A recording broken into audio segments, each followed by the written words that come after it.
Hi everyone, it's your daily 10-minute business and finance news wrap for this Thursday, the 7th of July 2022.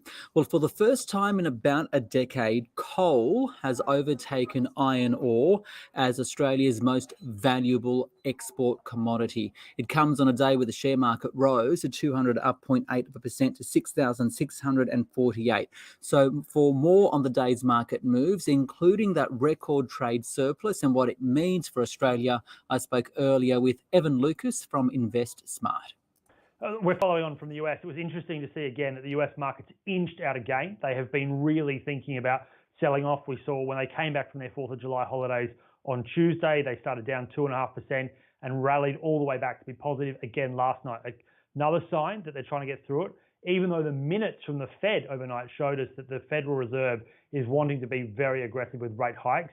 All of that gave them a positive, and we've led through on the same thing. There isn't any other one thing to hang your hat on. There is no major corporate news. We're in a bit of a lull here before earnings season kicks off in about 2 weeks' time. So it's just on the fact that we're probably following the world rather than any major lead from Australia. Can we spend a bit of time today talking about the trade surplus, a record $16 billion in May? The interesting headline, I think, is that coal exports have now trumped those of iron ore for the first time in, say, a decade or so. Tell me just how significant this is in terms of the economy, and has there been any market beneficiaries? Because haven't some resource stocks taken a big beating lately? They have. So the caveat I want to say before I answer this question, this is not a positive or negative either way. I know people will have very strong opinions about coal for good reason and understanding so. But there is no denying that this is the May trade balance where prices were absolutely at their peak because of the war in Ukraine. And it's not just coal, it's also LNG. So let's also put liquefied natural gas in the same thing. It's an incredible thing to see. Coal is up 299% year on year. It's up over 120% in the 5 months to the end of May for when these figures were released. It shows you that the demand for thermal coal, not metallurgical coal, the coal required to make steel, this is thermal coal, was incredibly robust, with the fact that we've seen a complete left field issue, geopolitics, throw commodities into a completely different story. And it is, as you said, the first time in decades that coal value has outstripped iron ore. And to put that into context, the iron ore price has actually fallen 18.5% year on year to go with the 299 increase in coal. I will say this, it's not likely to be sustained. We've already seen from the RBA that in June, their commodities index and complex is starting to decline, but it does show you that the coffer return the government particularly is going to get out of this is going to be well and truly above expectations, because the royalties and the taxation on coal is higher than iron ore. There is also a much larger value that you get per tonnage from coal than you do from iron ore. So all those together is why this is going to be a fascinating thing, because it again means that net exports from a GDP perspective are going to be well and truly accretive and positive for the overall economy. So the possibility of a recession drops away even further. The taxation return, and therefore the budget's bottom line, is going to be better than what's currently being said by the current administration. There's no doubt that, what Dr. Chambers is currently saying is that it's going to be poor. That's true, but the tax returns are probably going to be stronger. The question then is, how long does coal stay ahead of iron ore? And that's the next part of this question. And looking at the amount of exports out of Port Hedland and out of the Hunter, they're actually still relatively strong, even with all the weather issues on the eastern coast. Coal could actually remain the strongest export we have for the next 2 to 3 months, and maybe even the rest of the year, depending on what iron ore does, because it is still sinking. So are there any investment opportunities there, or has it already been priced in?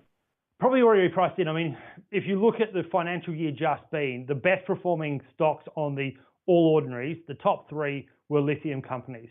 But in the top 10 were for coal companies, and they're big ones too. They're not small. You're looking at Whitehaven, you're looking at New Hope Coal, Yancoal. These kinds of players were actually in the top 10 best returning companies for FY22. And those three I just mentioned were over 110% or more respectively. So the opportunities probably happened. The price in the coal market has been known. We've known that it's grown at the rate of 300% in a year, like I just described. So the opportunity's probably been and gone. It's more about looking forward. What does this mean? And I think that the question that's already been asked is, if we are going to go through a global recession, or particularly a recession in China and the US, because they're the two under the amount of pressure with either COVID zero or inflation problems, the rebuild, the COVID rebuild, the demand for commodities is probably unfortunately a little bit on the slide. And I think you're already starting to see that, and explains your question about why we're sliding in that place, is because the outlook is actually not as rosy as it once was, because things are now known, they're expensive, and it's slowing down.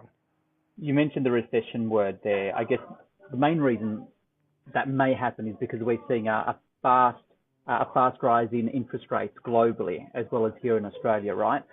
We saw the RBA lift interest rates earlier this week.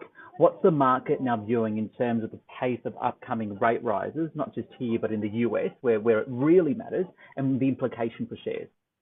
Yeah, so let's separate them. So here in Australia, expectation is another 50 basis points in August. Then the market is split. What happens in September or in October, there is a definite split. The ones that are really hawkish, which are the ones that are very, very strong on the idea, believe the RBA will keep raising rates all the way to the end of the year. However, some people believe they'll pause for 2 months in a row and then go again in November and December to bring the cash rate to on or just above 2%. And that's what the market also thinks as well. The market's now pricing in December at 2.25%, or thereabouts, where the cash rate would get. So if it's 0.5% in August and then the 2 at the end of the year, that's another 1%. We're at 1.35% now, so that's above where the market would sit according to the analytical world and the economist world. So that can be debated. So that's what is expected here. In the States, I think that's a better question, because the speed and veracity at which they're going is much, much harder. The expectation of 75 basis points coming in July is huge, because unlike here in Australia, they don't have as many meetings to go. They actually have quite a gap between the July one, and then at the end of September, they have one more, and then one at the back end of November, and then one to finish the year. So they don't have as much, inverted commas, time to raise rates like the RBA does, and they are trying to front load it. They are very aggressive on that idea. So rates, according to the Fed, are supposed to be about 3.25% by December, which would mean they'd still have to do 75 basis points and then possibly 2 additional 50 basis points to get there. So the expectation in the States is much, much harder. It's why the possibility of a recession is higher, because this is a real shock and awe campaign. They are clearly trying to change people's behavior, not just to retain inflation. It's a behavior changer. It's trying to shock the American consumer to slow down what they're doing. And so finally, in this environment, and put into consideration that a lot of people would be, I guess, in a paper loss, because we've seen the market correct itself here locally, where are the investment opportunities right now?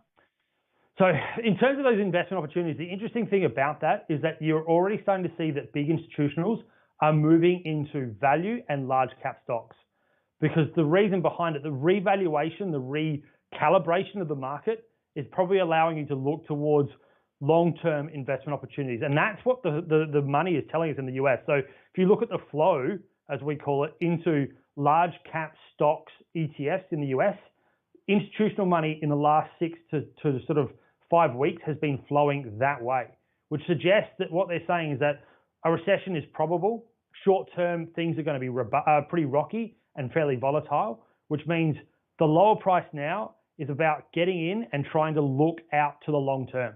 That's what that tells me, is that the large cap investment opportunity for long-term gain is what people are chasing, is what the smart, inverted commas, the smarter money is chasing, is that this is a time to look through the here and now. This is not even time to think about what does Christmas 2023 look like. They're talking in what they're doing. What does 2027 look like? That's how I see the investment right now, is that they are looking through this recession. They know that if it gets too hard, too rocky, interest rates can go up, they can also come down.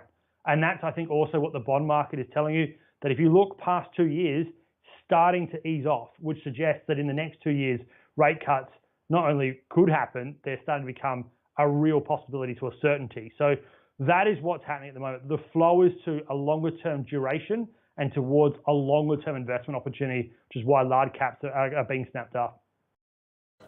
Evan Lucas there from InvestSMART. This SBS On the Money stream is provided for informational purposes only. The content in this stream should not be understood as constituting advice or a recommendation. It is not personal advice and it does not consider your personal circumstances or objectives. You should contact a licensed professional before making any financial decisions.